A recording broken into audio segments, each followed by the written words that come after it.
ప్రభుత్వ పాఠశాలల బలోపేతమే ప్రభుత్వ లక్ష్యంగా విద్యకు అధిక ప్రాధాన్యతను ఇస్తూ పెద్ద పంజాని ప్రభుత్వ ఉన్నత పాఠశాలలో హైస్కూల్ ప్లస్ జూనియర్ కళాశాలగా అప్గ్రేడ్ చేసిన ప్రభుత్వం ఈ సందర్భంగా పాఠశాల ఏర్పాటుకు సహకరించిన ప్రజాప్రతినిధులను దాతలను ఆయన గుర్తుకు తెచ్చారు.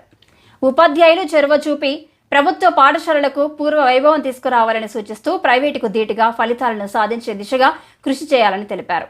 ప్రతిభ కనబర్చిన విద్యార్థులకు పురస్కారాలు అందించి కిట్లను పంపిణీ చేసిన ఎమ్మెల్యే అమర్నాథ్ రెడ్డి, ఈ కార్యక్రమంలో డిప్యూటీ డీఈఓ పురుషోత్తం, ఎంఈఓలు Gopal Reddy, Tulasiram, HM Keshava Pillai, MPP Reddappa, ZPTC Sushma Keerthi, sarpanch Akhila, మాజీ ఎంపీపీ విజయభాస్కర్ రెడ్డి, మాజీ జెడ్పీటీసీ చెంగారెడ్డి, సీనియర్ టీడీపీ నాయకులు సుధాకర్ రెడ్డి, శ్రీరాములు, కృష్ణారెడ్డి, రవిజెట్టి, నాగరాజు, బాబాజాన్ తదితరులు పాల్గొన్నారు.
పెద్ద పన్యంలో ఎన్ని ఏళ్ళుగా ఒక లోటు ఉండేది వేదికను అలంకరించవలసిందిగా కోరుతున్నాము. అదేవిధంగా కార్యక్రమంలో భాగంగా పెద్ద పంచాన్ని సర్పంచ్ గారిని వేదికపైకి రావాల్సిందిగా ఆహ్వానిస్తున్నాము.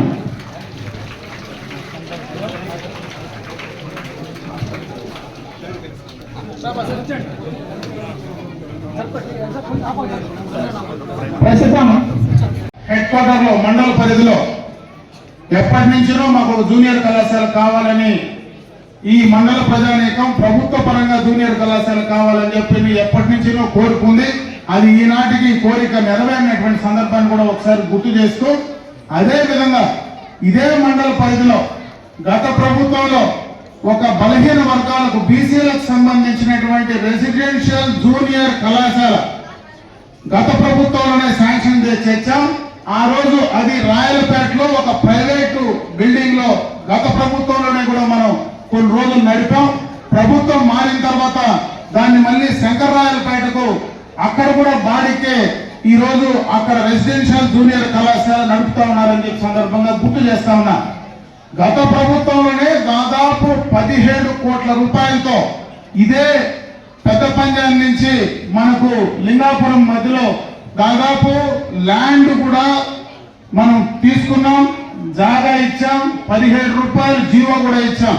అయితే ఈ రోజు దాకా కూడా అది కార్యరూపం దాల్చలేదు. ల్యాండ్ కూడా టేకన్ ఓవర్ అయింది, హ్యాండ్ ఓవర్ టేకన్ ఓవర్ అయింది. మొన్ననే ముఖ్యమంత్రి గారితో మొట్టమొదటగా దాన్ని మళ్ళీ కూడా ఒక పక్కా బిల్డింగ్స్ తో ఒక రెసిడెన్షియల్ జూనియర్ కళాశాల బీసీలకు సంబంధించి ఈ మండలంలో ఎక్కువ బీసీలు ఉన్నారు కాబట్టి వాళ్ళకు సంబంధించి ఒక రెసిడెన్షియల్ జూనియర్ కళాశాల వస్తే ఒక పక్క ఇటు ఒక పక్క అటు 2 కళాశాలలు మనకి ఇక్కడ ఉంటే ఈ మండలంలో భవిష్యత్తులో చదువుకొని ముందుకు రావడానికి మంచి అవకాశాలు ఉంటాయనేటువంటి ఆలోచనతో కూడా కార్యక్రమాన్ని తీసుకోవడం జరిగిందని చెప్పి ఈ సందర్భంగా మీకు అందరికీ కూడా తెలియజేసుకుంటూ, ఇదే విధంగా ఈ పాఠశాల ఇంకా ముందుకు వెళ్ళాలా, ఇంకా బాగా ఇక్కడ చదువుకున్నటువంటి విద్యార్థులు, ఎందుకంటే చెప్పారు అప్పుడే ఇక్కడ స్ట్రెంత్ కూడా చాలా ఎక్కువ స్ట్రెంత్ ఉంది. ఈరోజు చిత్తూరు పట్టణంలో ఉండేటువంటి జూనియర్ కళాశాల కంటే పెద్ద పంజాబ్లో ఉండేటువంటి జూనియర్ కళాశాలలో ఎక్కువ స్ట్రెంత్ ఉందని కూడా చెప్పడం జరిగింది.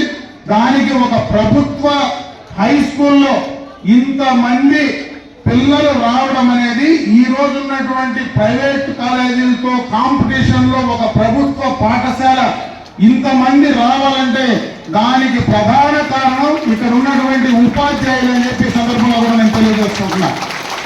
ఎందుకంటే ఈరోజు మనం చూస్తా ఉన్నాం చాలా చోట్ల కాంపిటీషన్ విపరీతంగా ఉంది. గ్రామాల్లో మనందరం కూడా ఆదాయం కూడా పెరిగింది. ఈరోజు బయటకు పంపించి చదువు చెప్పించుకునేటువంటి శక్తి చాలా మందికి గ్రామాల్లో అక్కడ ఉన్నటువంటి పాఠశాల కంటే కూడా ప్రైవేట్ పాఠశాలకు పంపించి ఈ రోజు ఆ స్కూల్స్ కూడా ప్రైవేట్ మేనేజ్మెంట్ అదే గ్రామంలోకి ఈ రోజు బండ్ అంటే బస్సులు వ్యాన్లు పంపించి పిల్లలు తీసుకొని చదివిస్తా ఉంటే అక్కడ వాళ్ళు బాగా చదువుకుంటారనేటువంటి ఆశతో చాలా మంది ఈ రోజు బయటకు పంపించేటువంటి పరిస్థితుల్లో ఒక ప్రభుత్వ పాఠశాల ఇంత బ్రహ్మాండంగా ఉంటే దీనికి అప్రిషియేట్ చేయాలా, దీనికి అన్ని రకాలుగా ప్రభుత్వ పరంగా ప్రజాప్రతినిధుల పరంగా సహకరించాలని చెప్పి నేను ఈ సందర్భంగా మరొకసారి అందరినీ కూడా కోరుకుంటా ఉన్నా.